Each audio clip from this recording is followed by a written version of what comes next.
the guy that like gave me the Go box, or I bought the Go box off of. Mm-hmm. And we went live on YouTube because we had to test it live. And and it was a whole thing because people were getting on because they get subscribed to our notifications. It was actually really cute. Okay. So I'm hoping everyone will be able to hear us all right today. Laura, kind of start talking, and I'm going to have my team let me know if there's any issue with it today.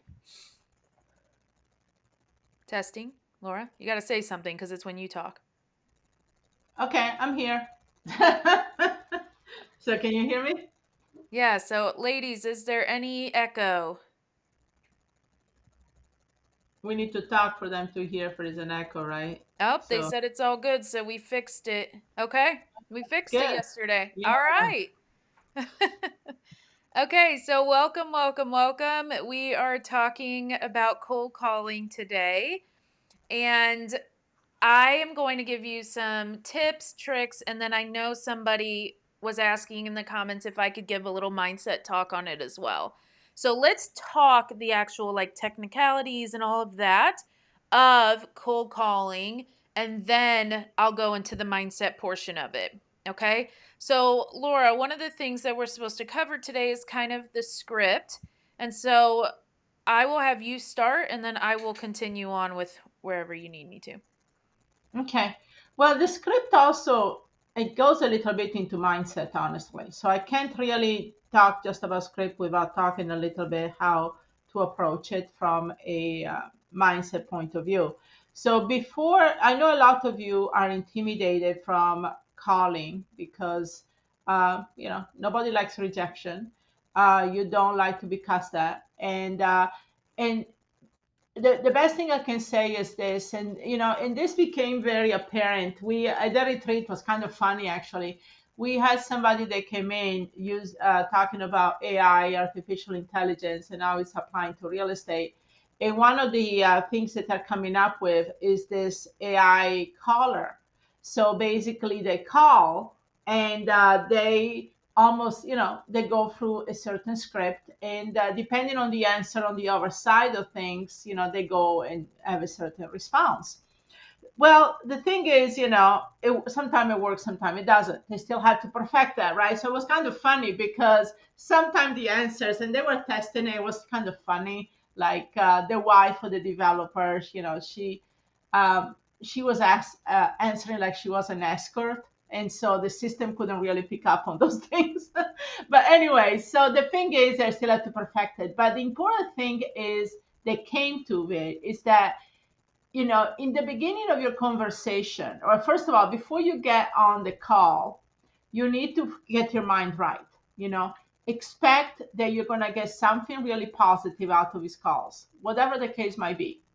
You're going to get a lead, you're going to get a deal, you're going to have some great conversations. So it's about setting your expectations on what this call is going to be like. So that's the first thing. The second thing is when you get on the actual phone, you really have to. Personally, I don't like scripts. I like to have conversations, right? One of my all time, you know, my mentor, the lady, she's in her 90s and she's still a powerhouse in real estate in Hawaii. And we met with her a couple of months ago when me and Liz were in Hawaii. And I said, what is that made you so successful over the years? What is your secret? She was the president of the board of realtors in Honolulu. She was top salesperson on all of the islands for many, many years. She's been in the business for now over 50 years, and she's still active in real estate, by the way. Very good friend of mine. She invited me to stay at her house as long as I want to, and she lives in Hawaii. But I asked her, I said, what is the secret of you negotiating successfully? She was, she always was so, first of all, authenticity. She's such a character. I mean, that woman is so funny and she's really about having conversations. But the best thing she said you do is that she said one simple thing, three letters in this word. I fix things. I'm a fixer. And she kept saying that day. Me and Liz were sitting across from her. I just fix things. So, when I get to talk to somebody, when I got to talk to a potential lead or somebody, okay, what can I do here to fix it without worrying about what's going to come out of this? You know, am I making a sale? Great. Am I not making a sale? Great. I've had a great conversation with somebody. Because when I started doing short sale 10 plus years ago, 15 years ago, I went in with how can I help people to really not be homeless, basically, right? So one of the things that I did, I was giving these reports on 7 ways to stop a foreclosure. And sometimes, obviously, a lot of times, people would, were helped by the information, and they wouldn't give me the short sale. But the ones that I did the short sale, not only I helped them, but a lot of time they had multiple properties. A lot of time they had other people that needed the help.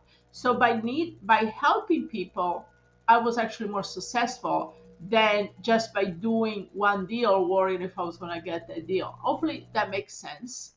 So you need to shift a little bit from away from saying, okay, I need to do these calls because I need to make this money. I need to get these deals. Okay, I'm making 100 calls today and I need to do, but no, this is where your attention goes wrong when doing a cold calling. You need to shift your attention about what can I get out of this conversation? Can I actually help people?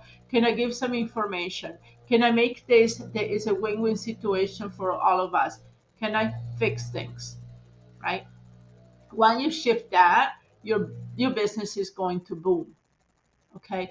When you help people out of the situation, you're going to help yourself out of a situation. That's how God, the universe works. And that's what I want you to understand. So when then now let's go into a script, a little more the technicality. So like I said, with artificial intelligence, you pull yourself away as a person, quote unquote, to the beginning of the call if it helps you. So you almost do the calls automatically, right? So you get into the call and say, hi, my name is Laura and I came across your house. If it's a house, by the way, I don't say property, I say house. That's more personal. On such and such a street. If I do a drawing for dollars, that's what I say. And the other thing about drawing for dollars that I like is that we take pictures and notes, so I actually can give a visual when I talk to them on the phone of the house. So let's say, I came across your house on at this address, and I noticed that it's vacant, or I noticed that there is a for rent sign or for sale by owner sign, whatever the case might be. I give them something to let them know I actually physically saw the house without putting down the house. Maybe the house really falling apart, but you don't want to say that yet. Maybe they live in the house, right? And so I was wondering if you might be thinking about selling it in the future. That's it. That's all I say. Okay, that's all I say. And then see, and you do it almost like AI, right? You do it almost robot like. You keep yourself out of the conversation and see how the other person responds, having in your mind the expectation that this is going to be a good conversation. That happens before you pick up the phone. Okay, so once you get in that way, you ease into that way, the other person, see how the other person responds. Now, as the other person responds, then I come back with my response. But it's about having a conversation. Okay, think of it this way, and maybe you saw this in some movies, right? They drive down the street and they see this house that they like, and they stop and they walk to the house, knock on the front door, and and ask the person, the owner, if he would be interested in selling the house, just because maybe they like the house, the location. So it's kind of the same thing here that you're doing. Just think about it. If you were interested for your own sake, you really love this house, you see the potential there of that house. Actually, I did that a few months ago. I saw the potential of that house, and I pursued that house because I said, that house is mine. I can bring this house to its former glory. I can do something with this house. I can get the right people involved to rent this house, to buy this house and fix it up if I'm not doing it myself. So that's the type of conversation. So I don't go for the script per se, because I'm more fluid. I want to see where the conversation go. And at the beginning of the conversation, if you're worried about doing the call, act like AI, be a robot. How would AI, what would AI do? Right? And so that's how you start the conversation. And then you feed off the energy that you have, the connection you have with the seller. So that's the best thing. And a couple other tips when you have this conversation in the back of your mind, keep with these things. Number one, I want to understand the motivation. What is the seller wants to sell? What does he want out of it? It's not always money. That's why we always assume that people want money. You'll be surprised. A lot of sellers want something else, right? Um, what is the motivation, and then you can get into the technicalities of getting the house. But to me it's not important how many bedrooms, how many this, how many that. I would ask a question. If the house needs work, I would say, what do you think it needs exactly? Have you got an estimate? Do you have a ballpark? Always think that they're going to tell you less than what it really is. So if they tell me it's 30,000, I think automatically it's 40 to 50. So that's the thing you want to do. Ask her, okay, so if the most what's the most expensive thing you think in a house needs to be done right now? They will tell you the roof, the electrical, whatever the case might be. So questions like that, yes, but those come secondary. I don't. At the end of the day, I don't even care about those if I can get the connection and understand what the seller wants, and I can help him out with the situation. That all this other stuff is details we can work out later on. Awesome. And so I know a lot of people are like, well, that's great, but I'm not even making the calls. I can't even get to the point where I can have a conversation because I won't even sit down and do it. I procrastinate or things like that. If I'm speaking to you, comment below, and there's no shame here, right? There is a very real fear. It's the number one fear outside of failure or making mistakes that women struggle with is actually getting on the phone. And so if that's you, into the chat, let me know, or into the comments because you're on YouTube, let me know if that's something you struggle with. And so here's a few things though that I will say when it comes to that. We'll go into the mindset portion here. Is you are not going to do a deal unless you get on the phone. Yeah, there are some ways you can go around it, but eventually, at some point, you have to speak to the seller. Deals will not happen if you do not have a seller's consent. Think about it, right? They won't happen. You need the seller to make a deal happen because you need the property. And so, whether it's land, whether it's any type of property, all the way up to commercial, you eventually have to talk to somebody. Okay. Laura, you're typing. And so the you want to kind of keep that in mind as well, that that has to happen for you, okay? And then next is being authentic, like Laura said. I was talking about people yet to I was talking to people about this yesterday, and if you are yourself and you talk as if you're talking to a friend with a little bit of authority, you are going to go really, really far. Think about it. When your friend is in some kind of distress and they call you, you don't just chit chat. You actually talk to them, you calm them down, you help them through their situation, you provide solutions, and you become a little bit of a leader. The same thing works with cold calling, is doing that as well, is being like, I'm just going to talk to them as a friend. And when you do that and you're not so worried about everything else and you just have a conversation, one, they connect to you more. And like MD Williams said, I threw the script out. Yeah, we for the longest time didn't even give scripts to our students, but people were not making calls because they just didn't feel confident enough on just having a conversation. But at the end of the day, you could absolutely talk barely anything about the house, and that seller will still agree to sign with you if you do your connection right. And so that's really important here.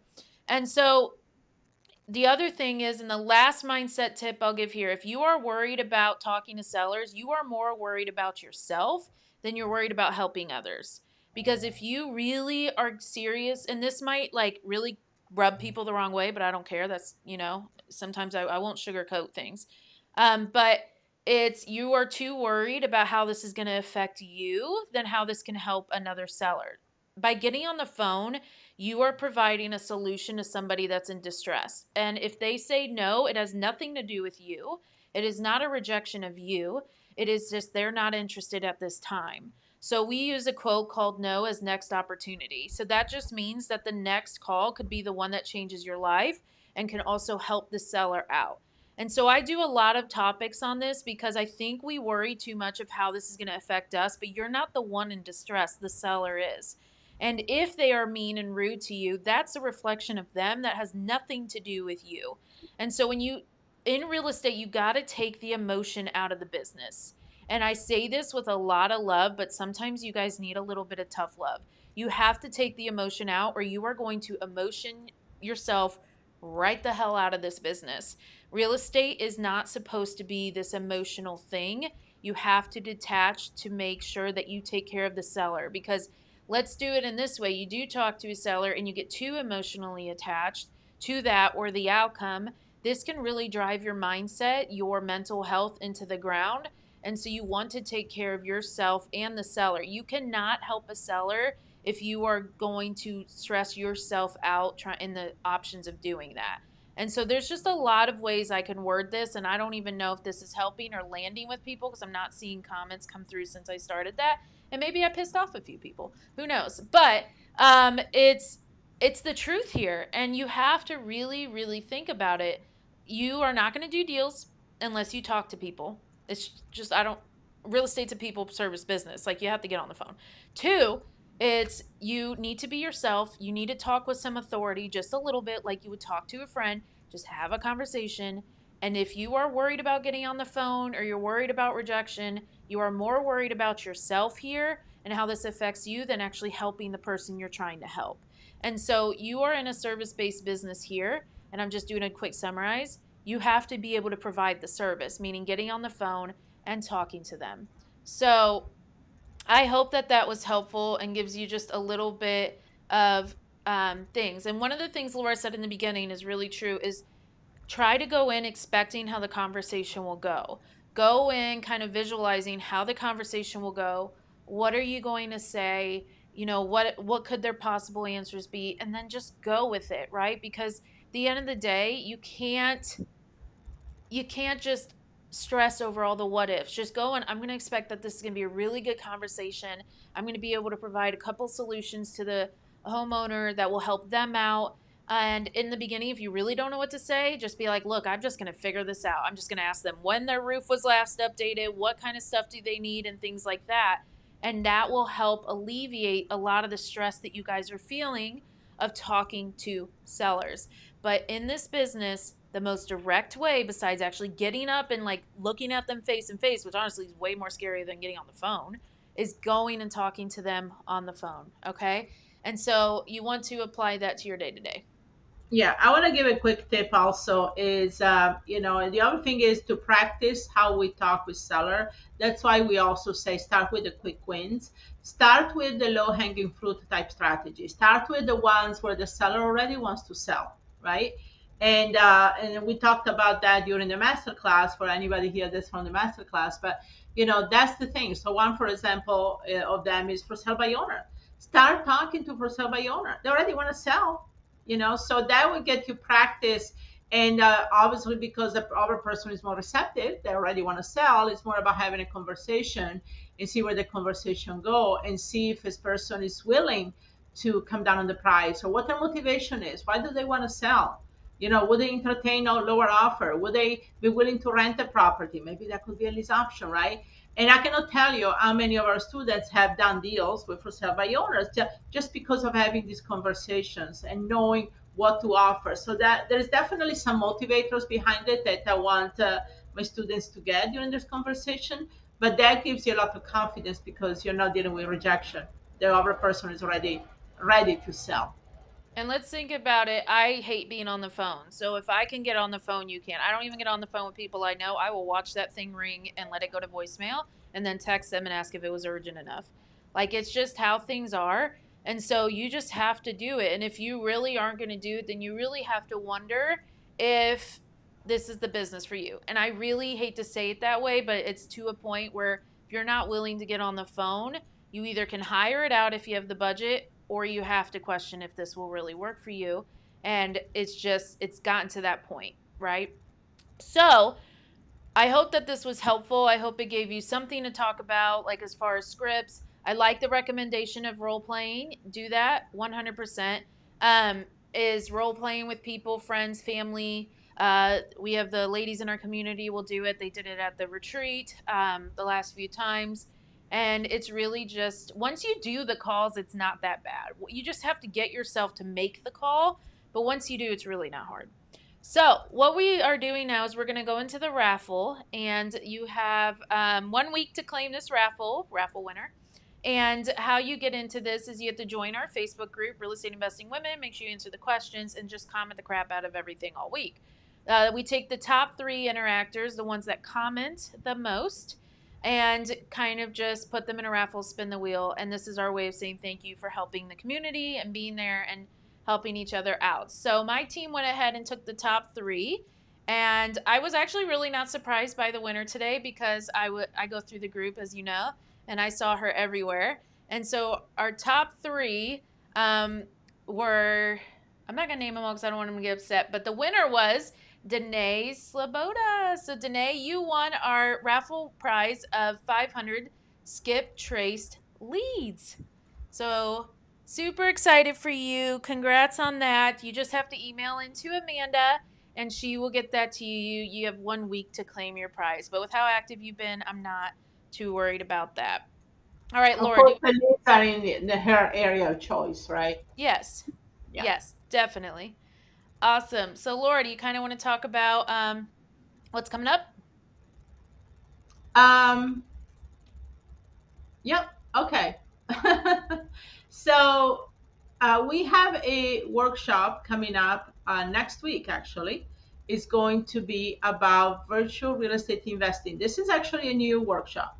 We revamped one, we do a couple of workshops that we alternate. This is the other one, and we're gonna revamp it. So it talks really about virtual. So we're gonna focus on how to take any of the 3 strategies from wholesaling to buy and hold and fix and flip and doing this virtually, meaning you can be anywhere in the world. And when I mean, guys, anywhere in the world, trust me, I'm the poster child for that. Seriously. Uh, so as long as you have Wi-Fi, you can do anywhere. I've done it from the outback in Australia, from in the middle of the Pacific, from an RV up in the Smoky Mountains. So you can do it from anywhere. So we Japan. We've done it in Japan, in Japan. Yeah. Italy. I mean, we can go down a list of things here, but anyway, with that thing, we are going to offer and show you how we do it virtually. Actually, I started doing virtual back in 96 before it was the thing. Like I started wholesaling before it even was called wholesaling, which was the beginning of the 19. It was called flipping a contract. So, if I could do it then, nowadays it's a piece of cake with Mm. all the tools and technology. So then we're going to share with you how we do that. So make sure we're going to post a link about to do that.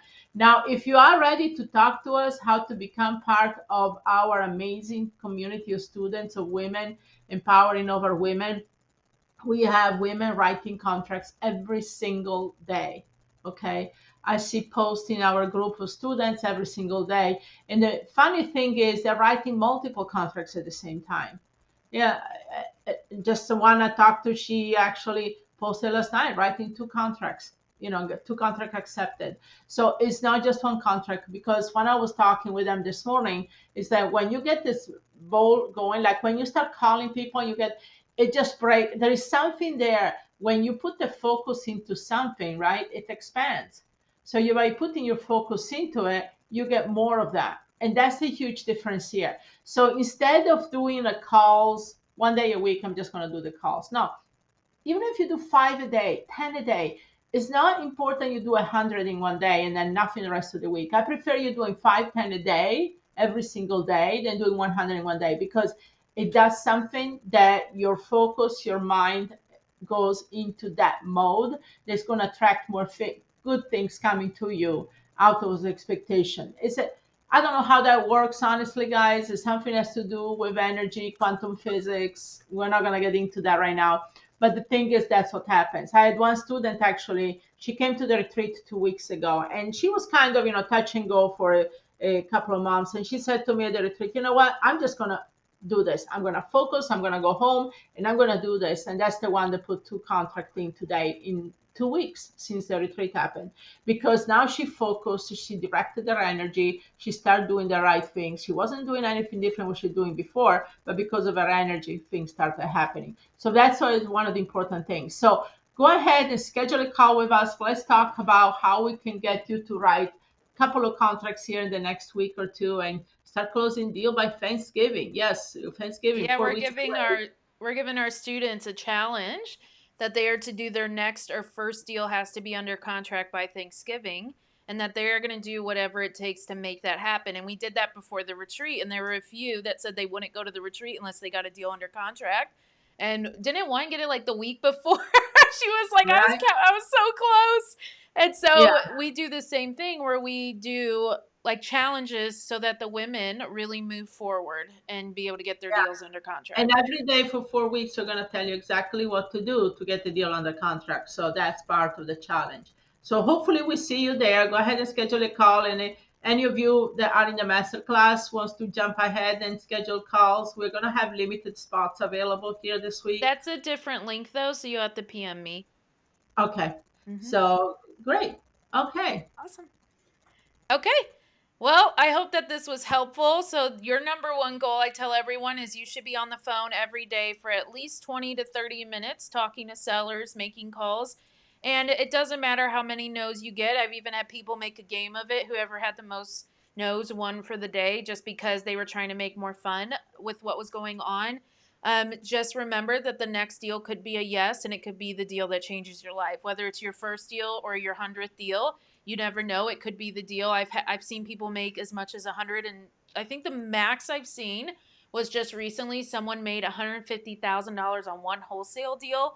So there are people out there making a lot of money, and imagine if that was you. And that's what you have to remind yourself when you're making these calls and you're getting no's or no answers or things like that, is what if this next time is the one that I pick up the phone and I make $50,000 or even $10,000 or $100,000? That's really important. But the most important tip I want you to keep in the back of your mind that's what Donna, my mentor, said. I fix things. I'm here to help and provide solutions. And by doing that, you will be rewarded. 100%. All right, everyone, we're going to get off here, but I hope you have a wonderful weekend. I have a lot of good stuff coming out in the REIW group, so keep an eye out for that. Make sure you're interacting. We always reward everyone that interacts just because we appreciate you. We would not be here without you. So we reward everyone. It's our way of giving back. So cool raffle prizes are coming out for next week, things like that. And oh, they said life changing. That's really sweet. And have a wonderful day. Bye, Take everybody. care, everybody. Bye.